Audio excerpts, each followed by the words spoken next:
ஒரு மிக்சிங் பவுலில் Oreo biscuit ஒன்று எடுத்து நல்லா பொடிச்சு போட்டுக்கோங்க. எனக்கு ஓரியோ பிஸ்கெட் பிடிக்கும். உங்களுக்கு எந்த க்ரீம் பிஸ்கெட் பிடிக்குதோ அதில் நீங்கள் செய்யலாம்.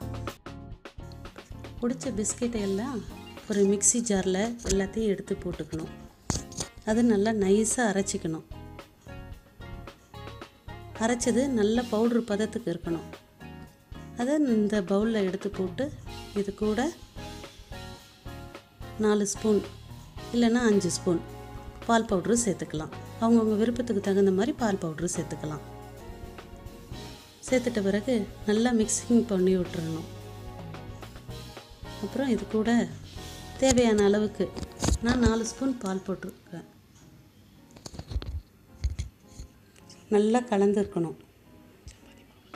ஒரு சப்பாத்தி மாவு பதத்துக்கு தண்ணிலாம் விட வேணாம். எண்ணெய் 1 ஸ்பூன் மட்டும் விட்டு, நான் எண்ணெய் விட்டுருக்கேன், நீங்கள் நெய் வேணாலும் விடலாம். நல்லா பிசைஞ்சிக்கணும். தண்ணி கிண்ணி எதுவுமே வேண்டாம்.